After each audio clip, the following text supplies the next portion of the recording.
Bond had the most selfish car in England. It drove like a bird and a bomb, and he loved it more than all the women in his life rolled into one. This is how Ian Fleming introduced 007's car in Thunderball. For most of us, 007 is associated with the Aston DB5 or even the Lotus Esprit. But in actual fact, it was a Bentley which featured most prominently in the books. Not just that, but the Bentley was his own private car, whereas the Aston was just an MI6 pool car, and the Lotus never appeared in the books at all. So if that's true, why is it that the Bentley never appeared in any of the films? Well, one reason might be that this particular car never existed in reality. Until now. Feast your eyes on 007's real car, that he affectionately referred to as the locomotive. It featured in Thunderball, on Her Majesty's Secret Service, and The Living Daylights. The story goes that the previous owner wrapped it around a lamppost on the Great West Road in London. Bond then bought it, got the chassis straightened, and had a bespoke body made. The thing is though, that the books, as wonderful as they are, never really majored on accuracy. So a Mark II Continental, which is what this is in theory based on, never really existed.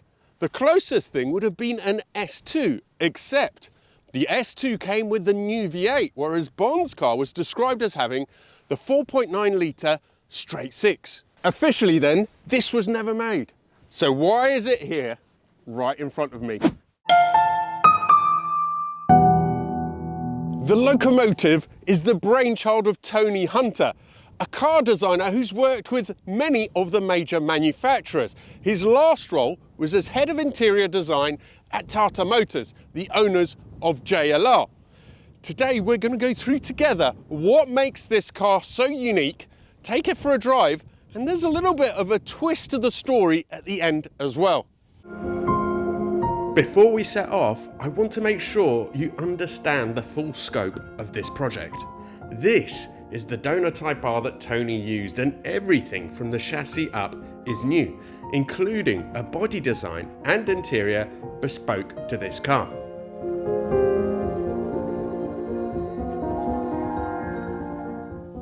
Okay, so to start it up, on ignition, yep, and then on here, yep. Okay, all the needles move up, which is nice, and then starter. And you're off. Now, right-hand gear change, which is interesting. It's the first time I've ever used one, but from earlier when I was manoeuvring around, it's actually pretty easy to use. Now this engine, we'll talk about it a bit more later, but this does not feel like any normal Bentley engine. For a start, it is razor sharp, and it sounds very different. Let's go and we'll talk more about it. So just getting used to that throttle.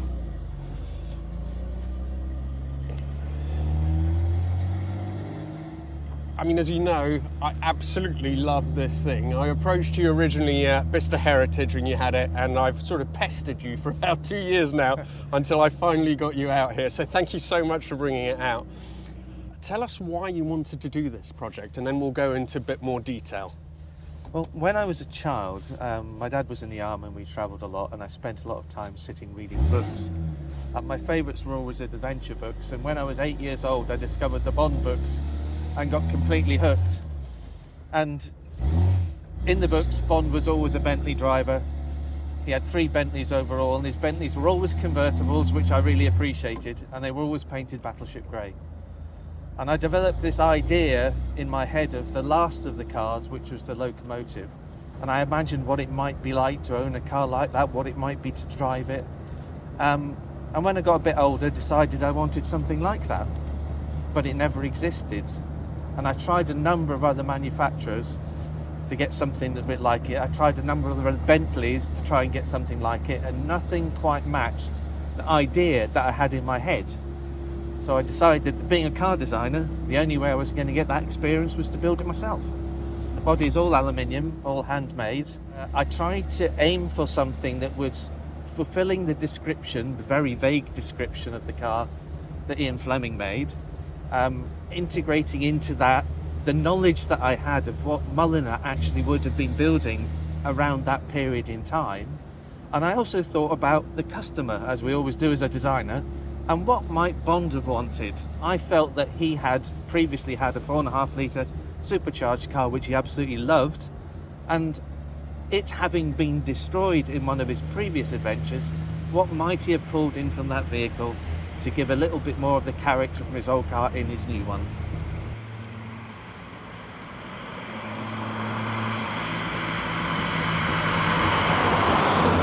It's very, it's loud, isn't it? I mean, that exhaust, is it like almost straight through? Pretty much straight through, yes. Fleming had specified that the car should have twin 2-inch pipes, and he did say that unlike standard Bentleys, which have a bit of a soft flutter to their exhaust sound, that he wanted it to have a growl. Going back to the bodywork, I noticed at the front, the Bentley mascot is missing. What's the story behind that? In the books, Fleming specifies that Bond has his mascot replaced with a large octagonal bolt instead of the normal winged bee. And I think this was one of the many little errors that Fleming made whilst describing the car in his books, because there was a town cap available for people for their Bentleys, and this was just a plain cap that didn't have the bee and was less likely to be stolen by people, and that actually had a small hexagonal bolt in the middle. But because of the way he described it, I thought I'd play up on it and make it more of a characterful part. And the louvres as well, and the bonnet. That was a nod to the earlier cars? That was a nod to the 4.5 litre supercharged car he would have had, which would have had a louvered bonnet. And I figured he'd get used to what I've loved in previous cars, looking down that great big bonnet, seeing the louvers, seeing them glinting in the sun.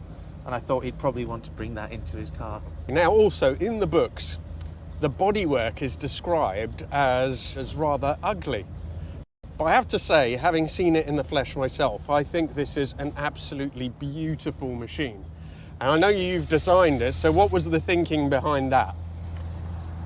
The thinking behind the shape was really, I was trying to imagine what might have been built based on some of the things that Mulliner were doing and also what Fleming was describing. And he had described the car to a friend of his as wanting to have something that was kind of part Bentley Continental and part Ford Thunderbird. And the Ford Thunderbird had quite sort of straight out, quite sharp wings, and Fleming does say that he thinks the rear end of the car should be quite knife-edged. So I brought that into the design and tried to get something that mixed the two of them together. And although I did ignore his comment about it being rather ugly, because I'm a designer and we can't deliberately do those, I did try and give it definitely that hint of sharp-edged and hint of aerodynamic look about it as well. I think you really succeeded. It looks truly stunning. And the colour? The colour, again, all Bond's cars were described as being battleship grey. Fleming actually called the colour elephant's breath grey in one of his letters to a friend. I looked at a number of different colours, couldn't find anything that I thought was quite right, because all the greys had a little hint of blue or green or yellow to them. So I actually went and got this one specially mixed. I stood with the lady in the shop and mixed it myself, so it's pure black and white with no hint of colour in it at all, which I think works quite well with the description of Bond being a bit of a grey man, and also with the sort of vintage black and white kind of film aspect as well.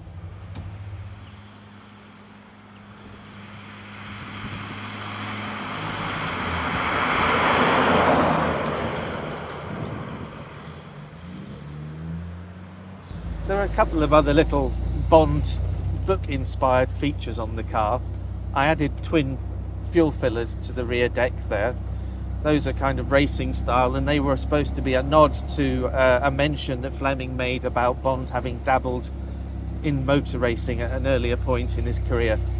But it adds a practical aspect because they go to the same tank, but it means with that long tail you can fill the car up from either side without having to drag the hose over the back. Let's go to the interior. And one of the things when we were talking earlier that I was gobsmacked about is that you've done a lot of this work yourself. So this wooden fascia, for example, this is you, isn't it? You've made that. I did. One of the things about a project like this is, like all great sort of grand designs, is you either have to have the money to get someone else to do it or learn how to do it yourself. And in many aspects of this car, I had to do the latter. And the wood is American walnut, which is a nod to the popularity of that wood back in the 1950s. And Fleming does talk about how Bond was a bit an aficionado of American cars and American lifestyle, so I figured he'd choose that material for his car. As well as that, I think we need to talk about some of the specific Bond things that are in here. So let's start with this armrest. If I open it up. Yeah, the phone is actually, it works. It can connect to a mobile phone. And the handset is similar to the one that you actually saw in the film From Russia With Love that Bond has in the one Bentley that appears in one of the Bond films. And it actually came from an RAF bomber, I think from the 1950s, so I thought it was quite appropriate.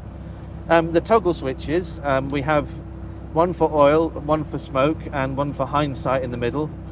Being a 70-year-old Bentley, the oil and the smoke pretty much come as standard. And the hindsight, I often get asked about that, but basically everybody tells me hindsight's a wonderful thing, so I've got a switch for it. So that's specific to you? Yes. Okay. Yes, absolutely. And then I think we have a secret compartment there where there would normally be a speaker, correct? That's correct, yes. Okay, let's try and open it up, and if we just sync I'll let me get the switch. Okay, so go. Well, I figured Bond would have some secret compartments hidden around the vehicle. In the books, he always keeps a pair of goggles handy in his glove box, just in case somebody shoots out the windscreen. So I've got that there for emergencies. Brilliant. And there's another little button here, which if I press, then we have a compartment that pops out with some, what would he have been drinking? What would he have had in there? Vodka, brandy? Hague Dimple whiskey was one of his favourites. So I think he probably would have had some of that there. And then also some interesting tablets? Yes. Bond's quite often in the books taking little snifters of Benzedrine and tipping it into his vodka martinis to give him the strength to keep going when he's very, very tired or very, very drunk. And for long distances across the continent, I think he would have had some of that there to keep him going. So obviously this is a product of that time when things like that were a little bit more acceptable, but Benzedrine is basically, it's like doing speed or something like that, isn't it? It's a pretty strong drug. They used to give it to soldiers, I think, in the First World War, didn't they, before they sent them across into no man's land, is that right? They did indeed, and to pilots as well. I'm going to talk a little bit more of what it's like to drive, and I think being an older car, it is a little bit challenging. The brakes, I think, as you mentioned, they're drums. We're going quite slowly now, so that doesn't come into the equation. But what blows me away is just how much part of the experience the engine is. And I think that it's not just a light and flywheel, right? There are more things that has been done to the engine to make it suit this car. Yes, the engine's got a hydraulic damper, which helps to smooth the revs out a little bit. It's also got lightened pistons, which just makes it react a little bit quicker than the standard engine would. And it is quite a different feeling engine. It sounds much sportier, much more appropriate for what Bond would have had. Standard power for this engine would have been? About 120 brake horsepower. And what do you estimate this one is now putting out? It's probably somewhere around 180. Okay, well, it feels very responsive. What we're going to do, we're just going to go to a junction, turn round, and then coming up the hill, I'll give it a little bit more power and we'll just experience it a little bit. I wanted to do that afterwards when we'd stop talking anyway, because I'm pretty sure we won't be able to hear anything we're saying, because I've been pootling around now, but the engine is still ever present.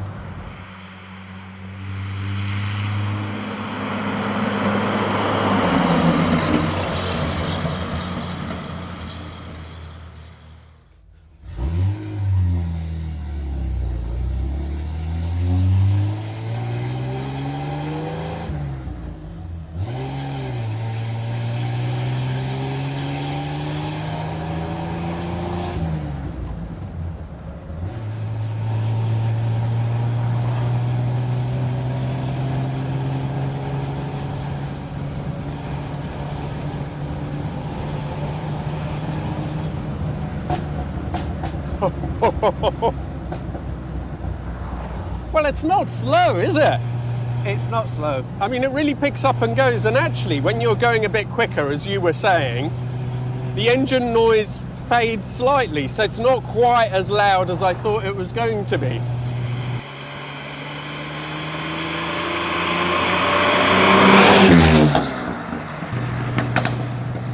Now, the steering, you have this massive wheel here, and it is very much a case of piloting it. There isn't much precision there, but it becomes nicely weighed as soon as you get moving, because at parking speeds it is just so heavy. But it's a very nice thing. It rides well. It feels possibly a little bit more agile than I would have thought. Is that maybe because is it lighter than a normal one would be? It's quite a bit lighter than a normal one. A standard steel saloon would probably weigh about 1,850 kilos, and I think this is probably a little bit over 1,600. Doesn't seem to lean that much in the corners, does it? You'd think it would be a bit more wallowy than it is. Is it on standard suspension? No, not really. It's got the suspensions has been updated to Continental specification, so it's got lower, harder springs, stiffer shock absorbers, and it's all been lowered probably about 3 inches from standard. Okay, so standard car would drive very differently then, Yeah. in terms of the way it behaves in the corners as well. Very, very differently. I suppose that having the aluminium body also stops it moving about as much, because Yeah. that's all. A lot of it would have been high up of that way. That's right. It's a lot lower, and the centre of gravity is a lot lower, which helps a great deal. I'm really enjoying driving it now. Now that the nerves have gone, it's really nice. The standard car, don't get me wrong, the standard car is absolutely lovely to drive. I had one of the standard steel saloons. It's a lot heavier, it doesn't have as much power, but when you get it on sort of windy back roads, although it doesn't handle like a sports car, you get a sort of rhythm into it, and the only way I can describe it is like waltzing with a big girl. One that's got a good sense of rhythm, and you're aware of the mass, but somehow it works really well. The engine as it is in here is as Fleming described it in the book Thunderball when it first appeared. Now, by the second book in which the car features, on a Majesty Secret Service, Bond's had the car fitted with a Arnott supercharger controlled by a magnetic clutch. And you've got one, but you haven't fitted it yet. Yeah, I found the correct part. Just a matter of time and finances to get it done. And you got the switch there ready for when it is fitted. I have have. to say that power isn't one thing that I think it's lacking, but still, I suppose if you're going to be completely accurate, then eventually it might be good to fit those. As you say, it doesn't really need the power at all, but I think vehicles that I've driven with superchargers always have a lovely whine to the engine note, which is, I think, part of the experience and something I'd like to try and emulate. Okay, now I've been saying, and everybody says to be fair, that Fleming got it all wrong, and this car never existed. But this is, I think, what we were referring to, the twist, because as I was talking earlier, you made me aware of something else, didn't you? So what's the situation with this naming of this car? Well, Fleming described the car as being a Mark II Continental, which technically never existed. But when the Continental was first launched, it was just called the Continental, and it was based on the Mark VI chassis. Partway through the production, however, about halfway through, Bentley changed to their latest vehicle's chassis, which was the R-Type. Although the name of the Continental never changed, but to a point of view, the one based on the R-Type was effectively a Mark II of the Continental. So it was only later that it became known as the R-Type, and before That's right, that, yes. so it is possible that in actual fact he got it right. Yes, absolutely. Probably by complete coincidence, but yes, he did get it right. Well, I feel privileged to have been able to drive this today, Tony. Thank you so much for bringing it down and for sharing it, not just with me, but with all our viewers and with everyone else. You're more than welcome.